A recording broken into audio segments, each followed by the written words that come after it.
चाहिए। भाई किस बात की एक बाहुबली नेता कह रहे थे पूर्णिया में कि हम आजादी चाहिए, धमदाहा में आजादी चाहिए। किस बात की आजादी चाहिए? लूट की आजादी चाहिए। लेसी सिंह के रहते लूट की आजादी तो नहीं मिलेगी, ना धमदाहा में मिलेगी ना पूर्णिया में मिलेगी। कान खोल के ऐसे लोग सुन ले। अब तक हम लोग चुप थे, चुनाव जीतने के बाद इतना इन लोगों ने बोला है कि अब हम बोलेंगे वो लोग सुनेंगे। किसी को लूटने की छूट नहीं दी जाएगी। यहाँ विकास होगा, अमन चैन शांति बहाल होगा पूर्णिया में और धमदाहा में। वो किसी को आजादी नहीं है, आजादी चाहिए लूटने के लिए। वो लेसी सिंह के रहते आजादी नहीं मिलेगी। ये कान खोल के सुन ले।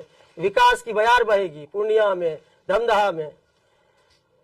तो मैं यही कहूंगी कि धमदाहा अंत में कि धमदाहा की महान जनता का मैं मतदाताओं का आभार प्रकट करना चाहूंगी कि जिन्होंने चट्टानी एकता के साथ कोई भी हथकंडा को चलने नहीं दिया, जमीन पर उसको नकारने का काम किया। वोट की चोट से ऐसे अवसरवादी जातिवादी नेता को नकारने का काम किया।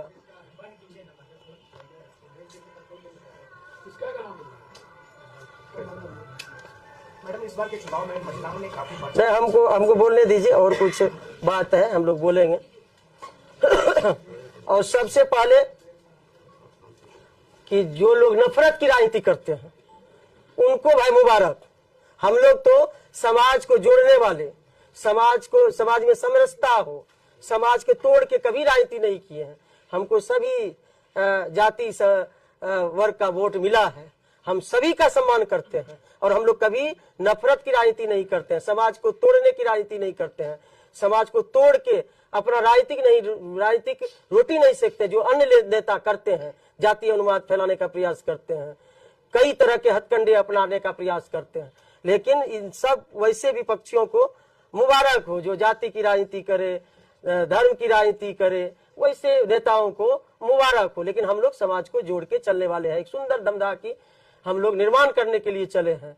सुंदर पूर्णिया होगा, सुंदर धमदाहा जो चल पड़ा है। धमदाहा में विकास की बयार और भी विकास की नई उड़ान भरेगी। पूर्णिया में भी विकास की नई उड़ान पहले ही भर चुकी है और भी ऊंचाई पर ले जाना है। और धमदाहा की जो हमारी माताएं बहनें हैं, जो आधी आबादी है, उन्होंने वोट की चोट से महिला स्वाभिमान की रक्षा की। जिस तरह से धमदाहा के हम एक बेटी बहू बनकर जो विकास का काम किए हैं, और आधी आबादी ने धूप में बिना खाए बिना खाए पिए लाइन लगा के और चुनावी अभियान में भी हमारी